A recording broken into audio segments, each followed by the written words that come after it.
Bonjour à tous, bonjour à toutes. Alors ça y est, me voilà partie réellement sur le chemin de Compostelle. Ça y est, les premiers kilomètres ont été avalés. Je suis ravie et vraiment très fière d'y être.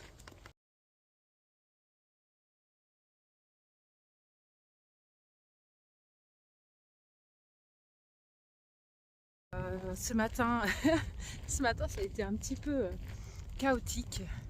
J'ai dû me lever à 5 h du matin parce que je voulais absolument participer à la messe donnée à la cathédrale du Puy. Et franchement, c'était très sympa. C'était vraiment bien d'avoir pu le faire. Une messe qui n'est pas obligatoire, mais qui est vivement recommandée puisque c'est le point de départ pour le chemin de Compostelle. Alors oui, 5 h du matin, ça pique.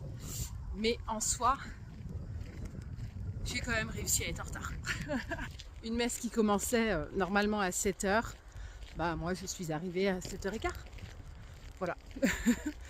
Donc je pense que j'ai encore du chemin à faire pour m'organiser le matin, puisque ça demande toute une organisation de devoir ranger son matériel.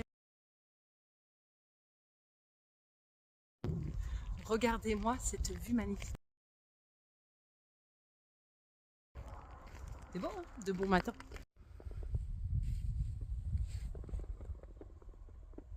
Il y en a plein partout, franchement c'est trop mignon. Je sais pas comment ça s'appelle comme fleur, mais c'est vraiment très mignon. Ça y est, enfin des chemins comme je les aime. J'adore. Avec la vue.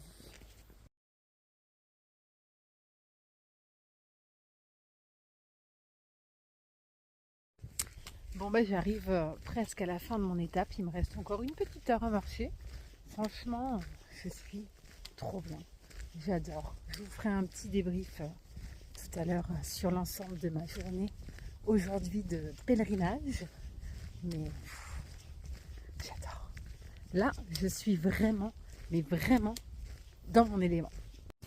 Alors là, je sens que je vais avoir une vue magnifique. Je vous montre.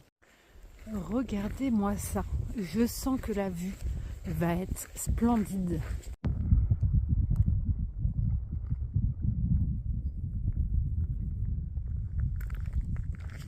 Je vous avais pas menti, mais quelle beauté! Bon, je suis sur les derniers kilomètres. Il me reste 1,5 km. J'ai vraiment hâte d'arriver, de planter ma tente et d'enlever mes chaussures. Je commence à avoir mal aux pieds. Mais enfin bon, 25 km en même temps, normal. Allez, on finit par un chemin qui descend. Wouhou! Voilà. Quand c'est la fin de l'étape comme ça, on commence à avoir mal aux pieds, mal un peu partout. Et nous mettre des chemins en descente avec plein de cailloux. Tout pour notre confort. Adorable.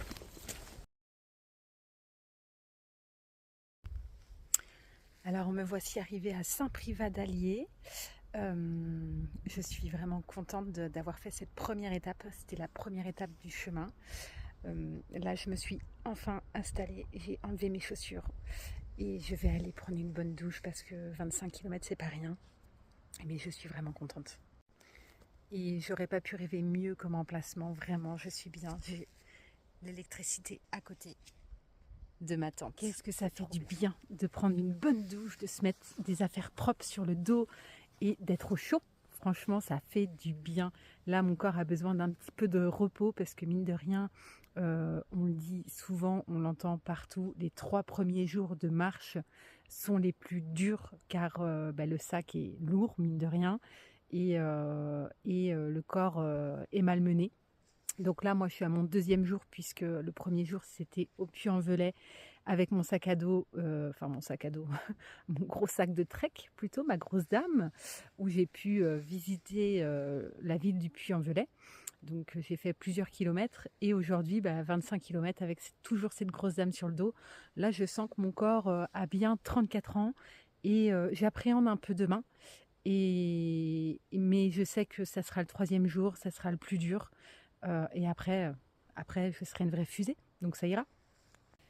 Alors, je vais vous faire une petite conclusion de cette première journée sur les chemins de Saint-Jacques-de-Compostelle.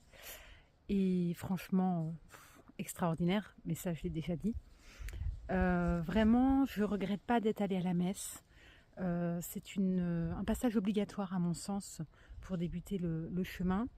Et j'ai pu enfin rencontrer et discuter avec des pèlerins, dont un qui habite à Bordeaux, donc vers chez moi, donc j'étais plutôt très contente.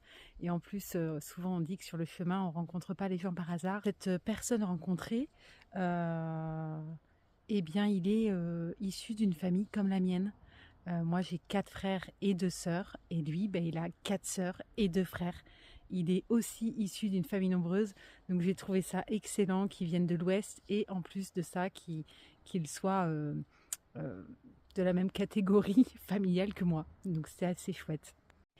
Et la petite surprise ce soir, juste à la fin du chemin, avant d'arriver à destination de Saint-Privat d'Allier, j'ai fait la rencontre de Blandine. Blandine, qui est bien plus jeune que moi, elle habite à Lyon et en fait, elle est aussi folle que moi, puisque Blandine souhaite elle aussi aller jusqu'à Saint-Jacques-de-Compostelle. Donc je suis très contente de l'avoir rencontrée parce que au moins je me sens moins seule dans cette idée d'aller au bout du bout. Ce que je vais retenir de cette première journée sur le chemin, c'est qu'au final, on n'est jamais seul. Je pars seule, effectivement. Ça sera comme ça tous les jours, ou peut-être pas, je ne sais pas, mais en tout cas, aujourd'hui c'était le cas. Je suis partie seule. Et en fait, sur le chemin, je n'étais jamais seule, puisqu'il y en a plein d'autres comme moi qui sont partis seuls ou accompagnés. Et en fait, toute la journée, on recroise les gens partis au matin et c'est assez rigolo parce qu'on se reconnaît même si on n'a pas pris le temps de se parler ou de s'arrêter. C'est au moment où on s'arrête pour manger qu'on croise de nouveau les gens et c'est là où on échange quelques mots ou à un croisement. C'est assez rigolo en fait, au moment où on double les gens. C'est là où on parle avec les différents pèlerins et on rencontre vraiment pas les gens par hasard. Et les 2 rencontres que j'ai fait aujourd'hui, ben, vraiment, j'ai trouvé ça chouette. Et peut-être que demain, je recroiserai cet homme que j'ai croisé aujourd'hui. C'est sûr que demain, je recroiserai Blandine puisqu'elle dort dans le même camping que moi, dans l'emplacement pas très loin. Donc au final, ce que je retiens, c'est que, et ce que j'ai envie de vous dire aussi à tous ceux qui hésitent pour se lancer sur le chemin, on n'est pas seul, on n'est jamais seul. Vraiment, c'est vraiment très chouette comme première expérience. Alors pour conclure, merci beaucoup à tous de me suivre. Vraiment, je suis contente de pouvoir monter ces vidéos le soir pour vous raconter un petit peu ce qui se passe sur mon chemin, ce que je vis, ce que je ressens. Et vraiment, merci à vous tous. Alors je vous dis à demain pour une nouvelle aventure, le 2e jour sur mon chemin.